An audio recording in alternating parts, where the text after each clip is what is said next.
வணக்கம் நண்பர்களே. நம்ம இந்த வீடியோல என்ன பார்க்க போறோம்னா, இதுக்கு முன்னாடி நீங்க 6ஆம் வகுப்புல இருக்கக்கூடிய பாக்ஸ் கன்னட பார்த்துருப்பீங்க.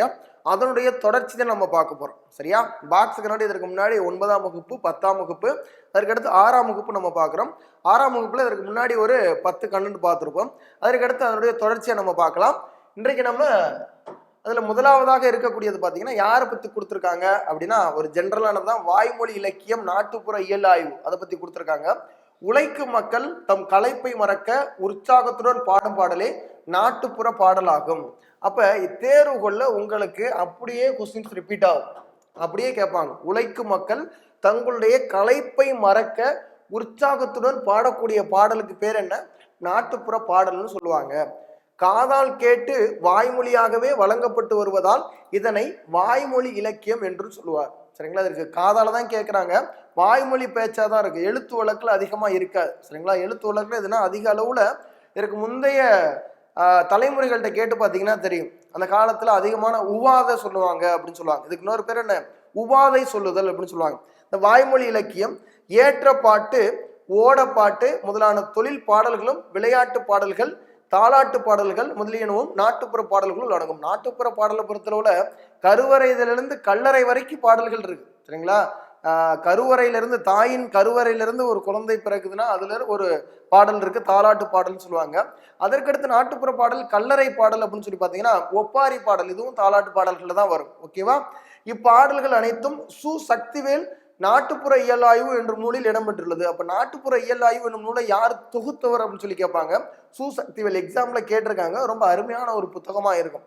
நாட்டுப்புற இயல் ஆய்வு அப்படின்னு சொல்லக்கூடிய புத்தகத்தை யார் தொகுத்திருப்பா? சு சக்திவேல் அப்படின்னு சொல்லக்கூடியவர் தொகுத்திருப்பாரு. அடுத்து இரண்டாவது யாரை பத்தி கொடுத்துருக்காங்கன்னா முடியரசன். முடியரசன் இருக்காருல்ல, முடியரசன் சம்பந்தமா இருக்கு. முடியரசனுடைய இயற்பெயர் துரைராசு. நிறைய கண்ணன் நீங்க பாக்ஸ்ல இருந்து எடுத்துக்கலாம், ஏகப்பட்ட கண்ணன் இருக்கும். சரிங்களா? இதற்கு முந்தைய தேர்வுகள் எடுத்து பார்த்தீங்கன்னா கட்டாயம் ஒரு கேள்வி இயற்பெயர் சம்பந்தமா கேட்கிறாங்க.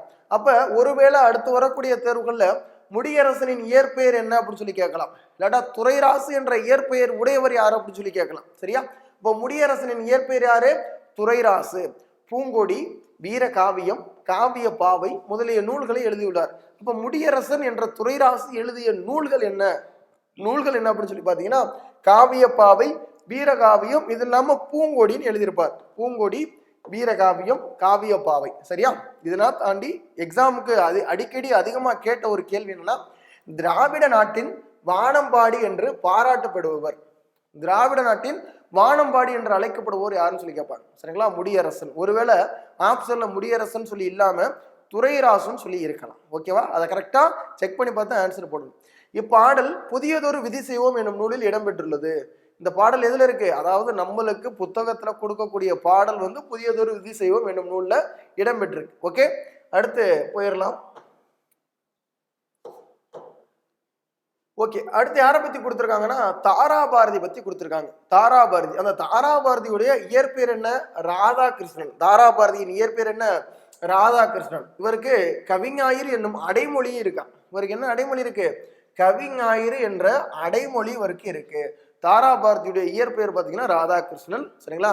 ராதா இருக்கு, ராதா. இது அப்படியே திருப்பி போடுங்க, தாரா.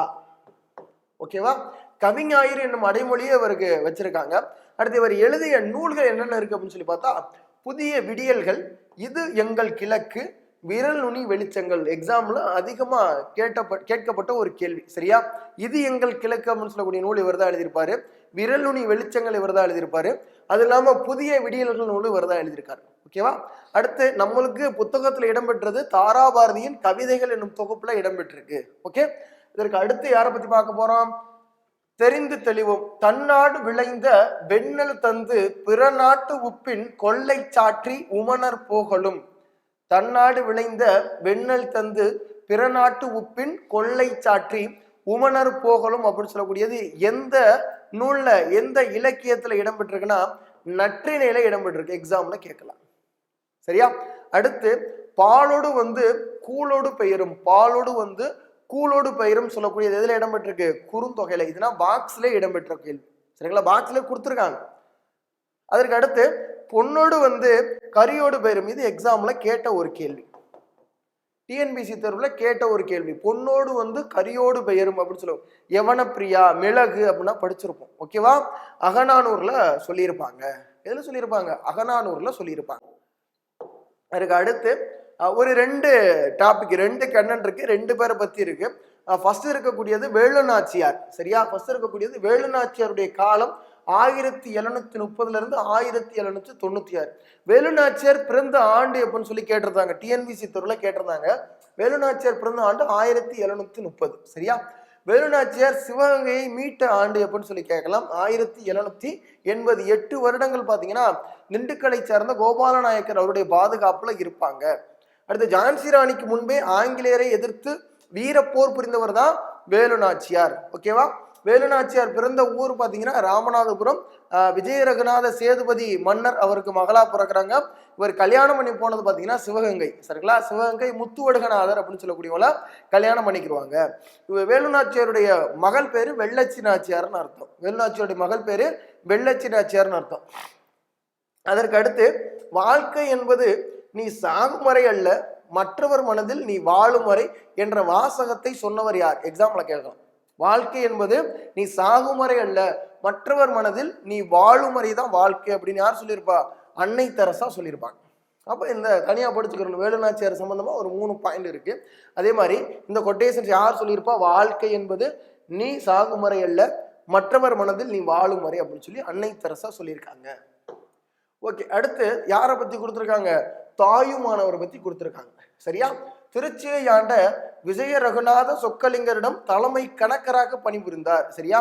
அப்ப தாயுமானவர் யாரிடத்தில் தலைமை கணக்கராக பணிபுரிந்தார் அப்படின்னு சொல்லி கேள்வி கேட்கலாம். தாயுமானவர் யாரிடத்தில் தலைமை கணக்கராக பணிபுரிந்தார் அப்படின்னு சொல்லி கேட்கலாம். யாருங்க? திருச்சியை ஆண்ட விஜய ரகுநாத சொக்கலிங்கர். விஜய ரகுநாத சொக்கலிங்கர் அவர்கிட்ட தான் தலைமை கணக்கராக பணிபுரிந்திருப்பாரு. அதற்கு அடுத்து இப்பகுதி தாயுமானவர் பாடல்கள் என்னும் நூலில் உள்ளது. தாயுமானவர் பாடல்கள் அப்படின்னு சொல்லக்கூடிய இதுலதான் நம்மளுக்கு பாடப்பகுதியில கொடுத்திருப்பாங்க. சரியா? தாயுமானவருடைய பாடல்களை எப்படி சொல்லுவாங்க? தமிழ் மொழியின் உபநிடதம் என போற்றுவர். சரியா? அப்ப தமிழ் மொழியின் உபநிடதம் என போற்றப்படுவது எதுன்னு சொல்லி உங்களுக்கு தேர்வுகள்ல கேட்கலாம். என்னன்னா தாயுமானவர் பாடல்கள். ஓகேவா? இப்பாடல்கள் பராபர கன்னி என்னும் தலைப்பில் உள்ளன. பராபர கன்னி என்னக்கூடிய தலைப்புல இருக்கு. கன்னி என்பது 2 அடிகளில் பாடப்படும் பாடல் வகை. இதுல நீங்க கன்ஃபியூஸ் பண்ணிடக்கூடாது. சரிங்களா? தாயுமானவருடைய பாடல்களை அதாவது தமிழ் மொழியின் உபநிடதம் அப்படின்னு சொல்லுவோம். பராபர கன்னி அப்படின்னு சொல்லக்கூடிய தலைப்புல இருக்கும். சரிங்களா? பராபர கன்னி அப்படின்னு சொல்லி குணங்குடி மஸ்தான் சாஹிப் அவரும் சொல்லியிருப்பார். கன்ஃபியூஸ் பண்ணிடக்கூடாது. சரியா? கன்னி என்பது 2 அடிகளில் பாடப்படும் பாடல் வகை. கன்னினா ஊர்ல கன்னி கட்டுவாங்க, இந்த மாதிரிதான். சரிங்களா? முயல் பிடிக்கிறதுக்குலாம் கன்னி கட்டுவாங்கல்ல, இந்த மாதிரிதான் இருக்கும். அது மாதிரி இந்த சைடு ஒன்று இருக்கும், இந்த சைடு ஒன்று இருக்கும்.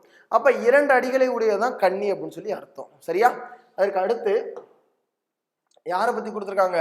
கலீல் கிப்ரான். கலீல் கிப்ரான் எந்த நாட்டை சார்ந்தவர்?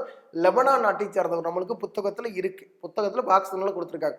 கலீல் கிப்ரான் எந்த நாட்டை சார்ந்தவர்? லெபனான் நாட்டை சார்ந்தவர். இவர் ஒரு கவிஞர், புதின ஆசிரியர், கட்டுரை ஆசிரியர், ஓவியர் என பன்முக ஆற்றல் பெற்றவர் தான் அந்த கலீல் கிப்ரான். சரியா?